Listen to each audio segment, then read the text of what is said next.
사도신경으로 신앙 고백 드림으로 새벽 예배 시작합니다. 전능하사 천지를 만드신 하나님 아버지를 내가 믿사오며 그 외아들 우리 주 예수 그리스도를 믿사오니 이는 성령으로 잉태하사 동정녀 마리아에게 나시고 본dio 빌라도에게 고난을 받으사 십자가에 못 박혀 죽으시고 장사한 지 사흘 만에 죽은 자 가운데서 다시 살아나시며 하늘에 오르사 전능하신 하나님 우편에 앉아 계시다가 저리로서 산자와 죽은 자를 심판하러 오시리라. 성령을 믿사오며 거룩한 공회와 성도가 서로 교통하는 것과 죄를 사하여 주시는 것과 몸이 다시 사는 것과 영원히 사는 것을 믿사옵나이다. 아멘. 이 아침에 우리에게 주시는 하나님의 말씀은 히브리서 7장 20절에서 28절 말씀까지, 히브리서 7장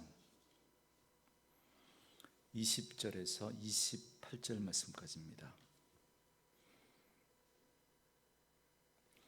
우리 말씀 찾으셨으면 한 목소리로 같이 읽습니다.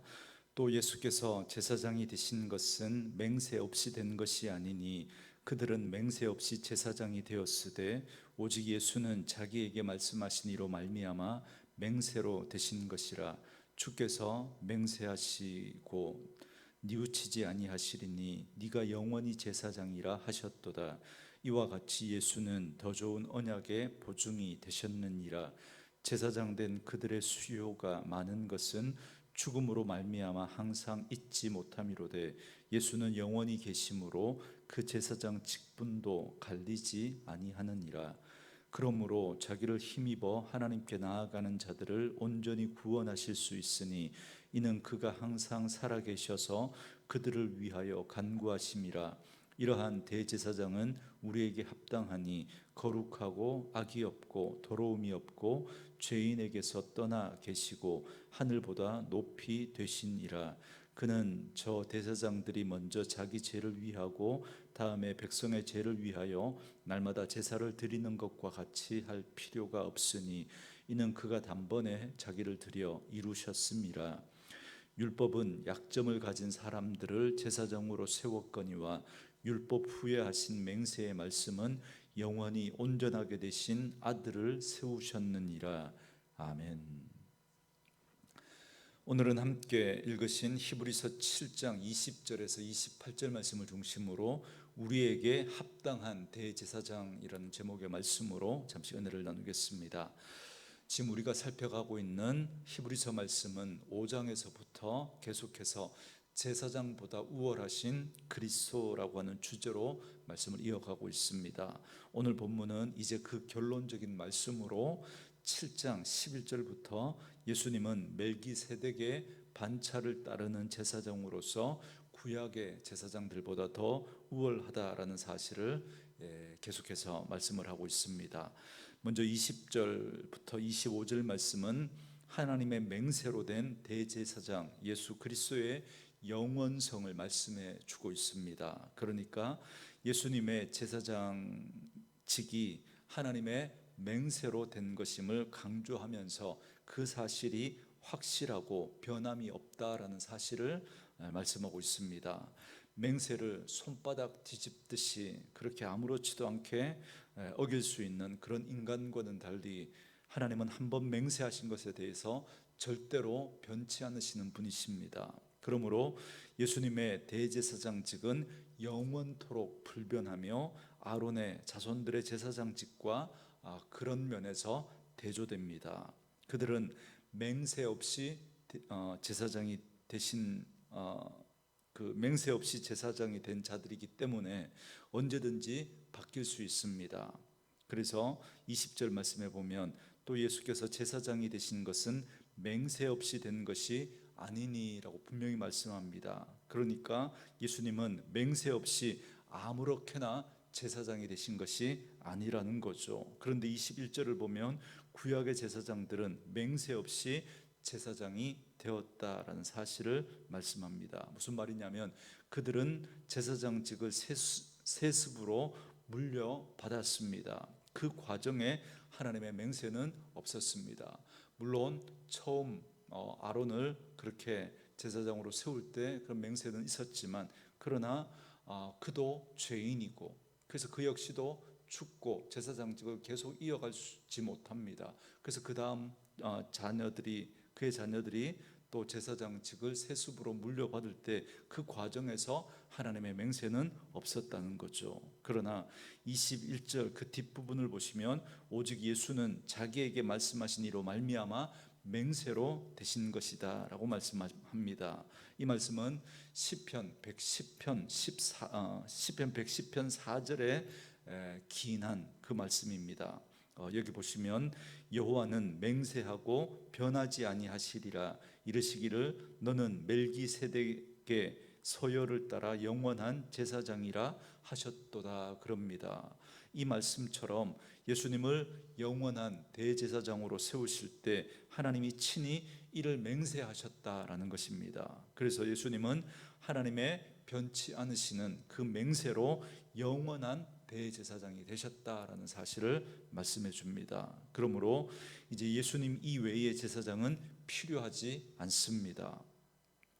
예수님만이 유일무이한 우리의 영원한 제사장이 되신다라는 것입니다. 그래서 23절, 24절 말씀처럼 구약의 제사장은 수없이 많았습니다. 왜냐하면 그들은 잠깐 동안 직분을 행할 뿐이기 때문에 그렇습니다.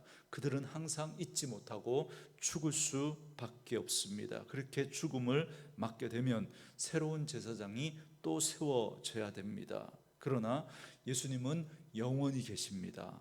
제사장의 직분도 영원히 바뀌지 않습니다. 그래서 22절에 보시면 예수님은 더 좋은 언약의 보증이 되셨다라고 말씀합니다.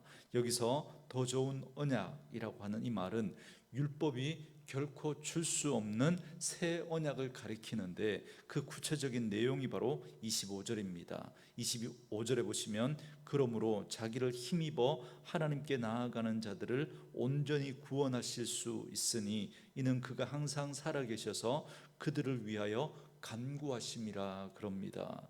예수님은 우리의 영원한 대제사장이 되셨기 때문에 지금도 살아계셔서 하나님의 보좌 우편에서 우리를 위해 간구하십니다. 그렇기 때문에 예수님을 믿고 의지하는 자는 누구라도 온전히 구원에 이르게 됩니다. 결코 그 구원이 취소될 수 없습니다. 이것이 바로 더 좋은 언약입니다. 구약에는 하나님의 택함을 받았다가도 그들이 그 하나님의 약속을 어기고 불순종할 때 하나님의 그 택함이 취소될 수도 있었죠. 그러나 새 언약은 결코 그런 일이 있을 수 없다는 겁니다. 우리의 영원한 대제사장이 되시는 그 예수님이 우리의 구원을 완성해 가시기 때문에 지금도 주님이 하나님 우편 보좌에서 우리를 위해서 기도하고 계시기 때문에 그래서 우리의 구원은 취소될 수 없다는 것입니다. 성부 하나님은 당신의 공의로서 죄인을 마땅히 심판하실 수 있습니다. 심판하실 수밖에 없습니다. 하나님은 죄가 없으신 분이시기 때문에 하나님이 그 죄를 도무지 용납하실 수가 없는 것입니다. 그렇기 때문에 누구도 죄인된 몸으로 하나님 앞에 나아갈 수가 없고 그래서 구원받을 수도 없는 것입니다. 아니 하나님 앞에 감히 접근조차 할 수 없습니다. 그런데 그런 죄인인 우리가 하나님 앞에 나아갈 수 있도록 예수님이 중보자가 되신 것입니다. 그래서 예수님으로 말미암지 않고는 아무도 하나님 앞에 나아갈 수 없습니다. 그 하나님의 공의 앞에 설 수 있는 사람은 아무도 없기 때문에 그렇습니다. 모두가 다 그 죄 가운데 그 죄로 말미암아 죽을 수밖에 없기 때문에 그렇습니다. 그러나 예수님이 거룩하고 흠이 없는 100% 순결한 대제사장이기 때문에 그 예수님으로 말미암아 우리 하나님 앞에 나아갈 수 있습니다. 만약에 중보자 본인이 죄가 있다면 그의 중보는 온전한 중보가 될 수 없는 거죠. 그렇기 때문에 구약의 제사와 제사장들을 통해서 하나님 앞에 온전히 나아갈 수는 없었습니다. 부분적으로 그렇게 제사라는 그 그림자를 통해서 하나님 앞에 나아갈 수 있었지만 그러나 또 죄를 짓고 나면 또 그 제사를 드려야 하고 계속 반복되어져야 했던 거죠. 그래서 우리를 온전히 구원의 길로 이끌 수는 없었습니다. 그리고 또한 예수님은 완전하신 분이십니다. 26절 말씀해 보시면 이러한 대제사장은 우리에게 합당하니 거룩하고 악이 없고 더러움이 없고 죄인에게서 떠나 계시고 하늘보다 높이 되시니라 그럽니다. 그분은 지금도 하나님 보좌 우편에 계십니다.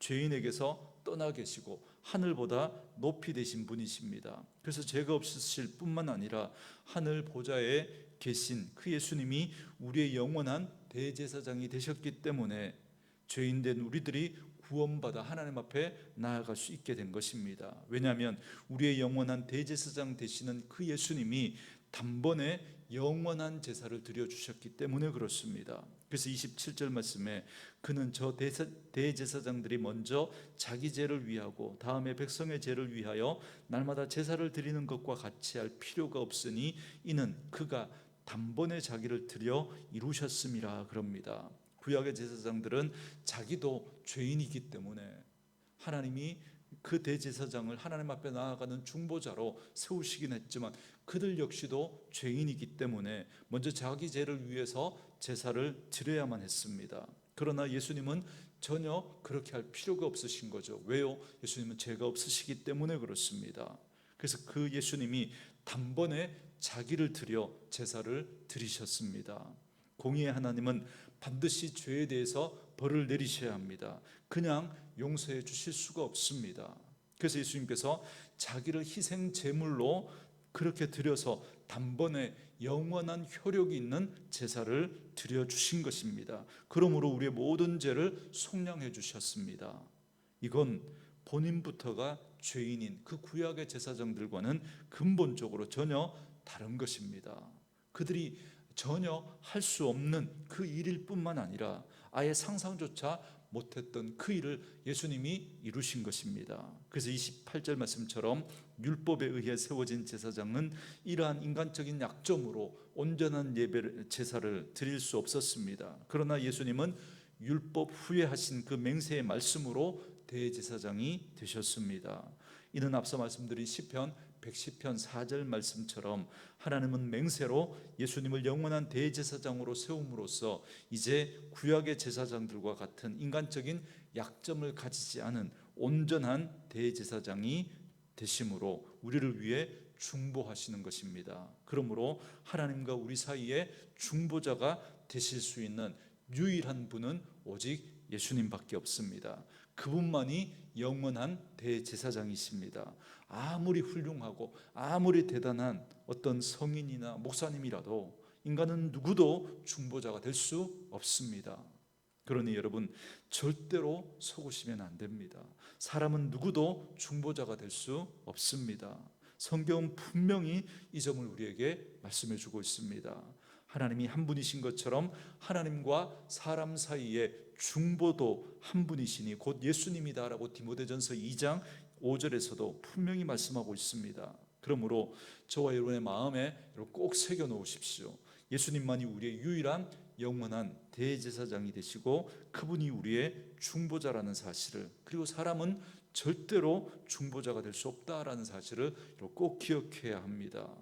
이단들의 잘못된 가르침이나 그 주장들처럼 예수님 외에 다른 중보자, 다른 메시아가 있거나 또 다른 속죄제사가 필요하다라고 하는 그런 터무니없는 주장에 여러분 속으시면 안 됩니다. 오늘 히브리서 말씀이 분명히 이 점을 우리에게 말씀해 주고 있습니다.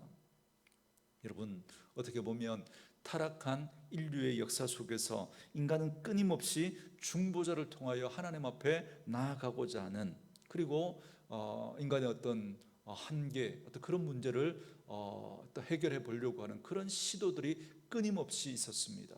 여러분 그것이 각종 여러 가지 우상과 종교의 모습으로 나타나게 된 겁니다. 그게 부르는 이름이 다르고 어떤 모양이 좀 다르지만 여러분 한결같이 이 패턴입니다.